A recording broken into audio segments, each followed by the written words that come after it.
So there was a conversation that was started on Nigerian Twitter, after the interview that Oprah did with Meghan and Harry, and I want us to talk about it, right? And it was a conversation of whether or not you consider your wife to be your primary family. And it was started because of something Uti said on Twitter. So I'm going to read the tweets and then we'll enter inside the conversation. And this is what he said. Family first, always. You see this love thing, if it makes you turn your back on family, then watch out.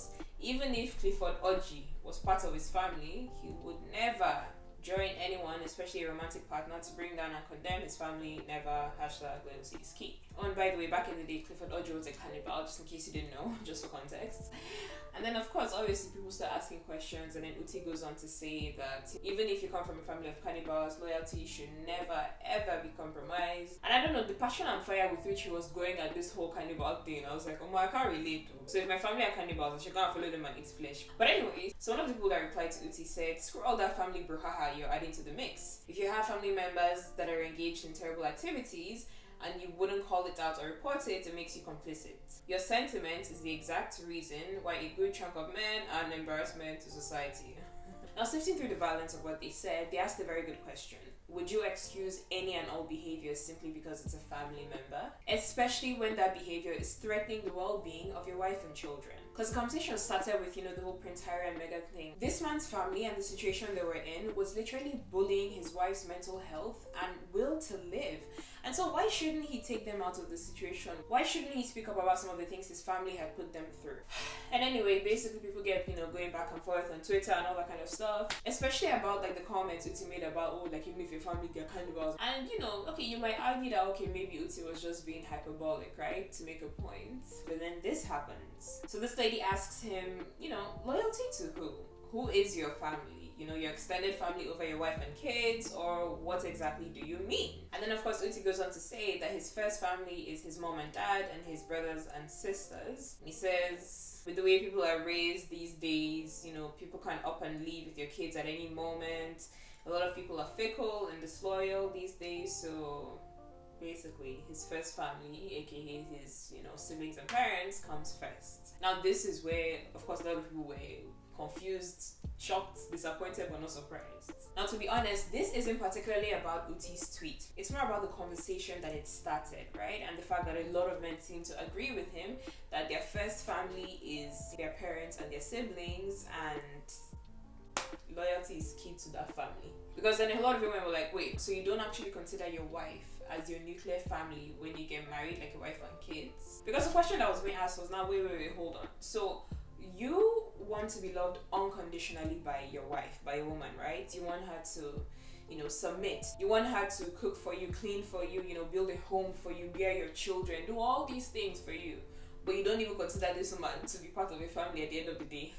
And it's this woman that if you die, your village people will come and scrape her head and tell her that she's the one that killed you, that she's a witch, and fight to carry out the property. I watched this Nigerian film where they actually did that to Stella Damascus. Like, her husband died and the village people came to show her shege.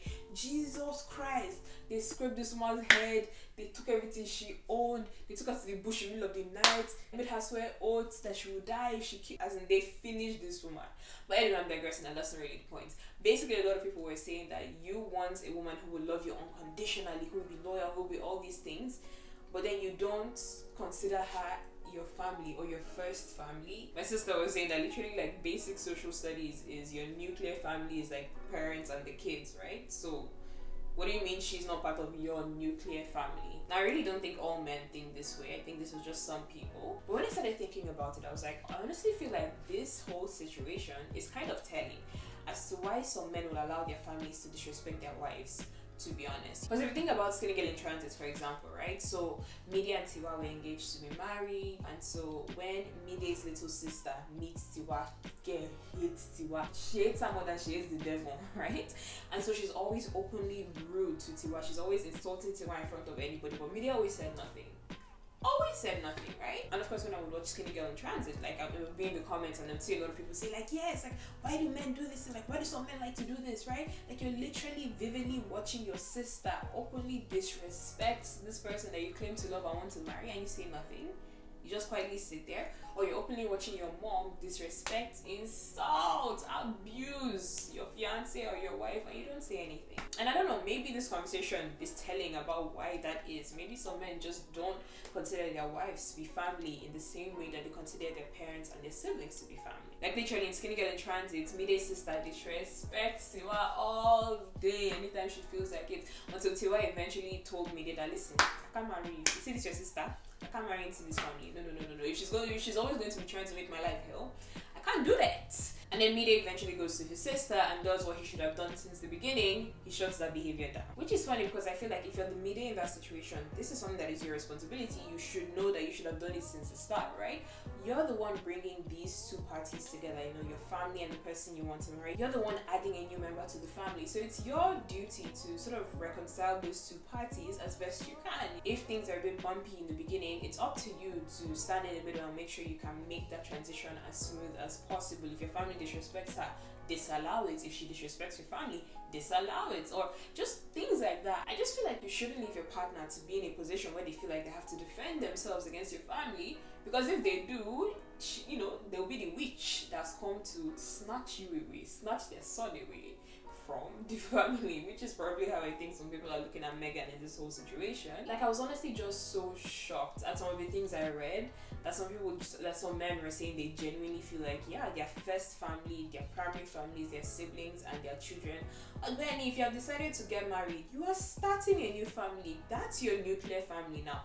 That's your primary unit. And nobody's saying that you have to turn your back on your family. Nobody's saying that you have to abandon them. But your first responsibility is now to the man or the woman you've married. Like, what do you mean your wife is not your first family or not your nuclear family? And I feel like people are always so quick, especially Nigerians.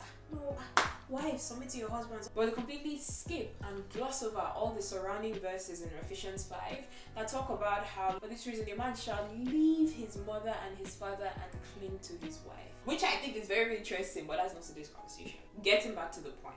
I do think that this conversation that we're having is one reason why it's important to meet your partner's family before y'all, intend to get married. I mean, obviously sometimes you're just not able to.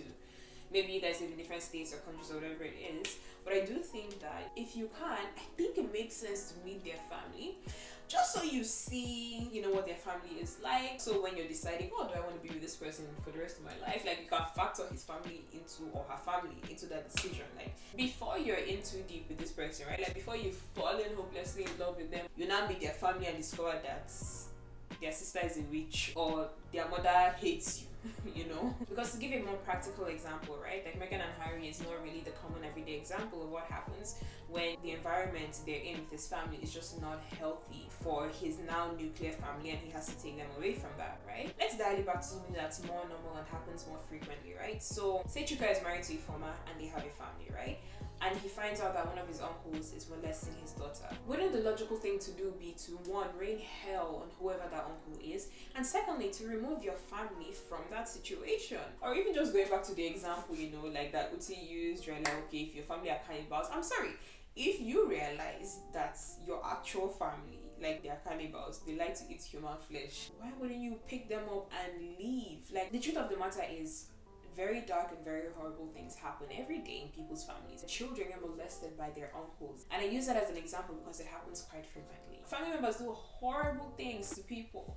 And so what are we going to say? That because they're your family, loyalty is key? That's not loyalty. That's wrong. That's something else that is being disguised as loyalty.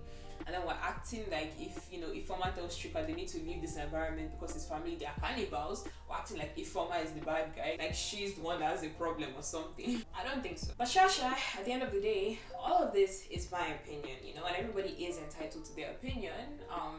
And that's really just the long and short of this conversation. And I saw something that somebody said that wraps this whole thing up nicely. They said everyone is entitled to their opinion, but opinions like this, referring to, the things Uti said about loyalty to your family, even if they're cannibals. But opinions like this means that you've set yourself up to end up in a dysfunctional union. Imagine rating Clifford Orji higher than the person you claim to love.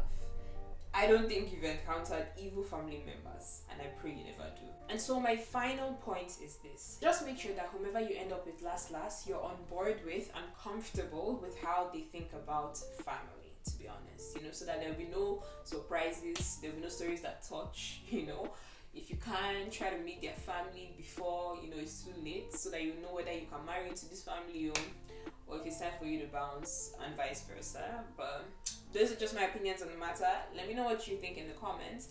Do you consider your wife or your husband to be your, primary family, or what's your situation with that? Thanks for watching. Let me know what you think in the comments.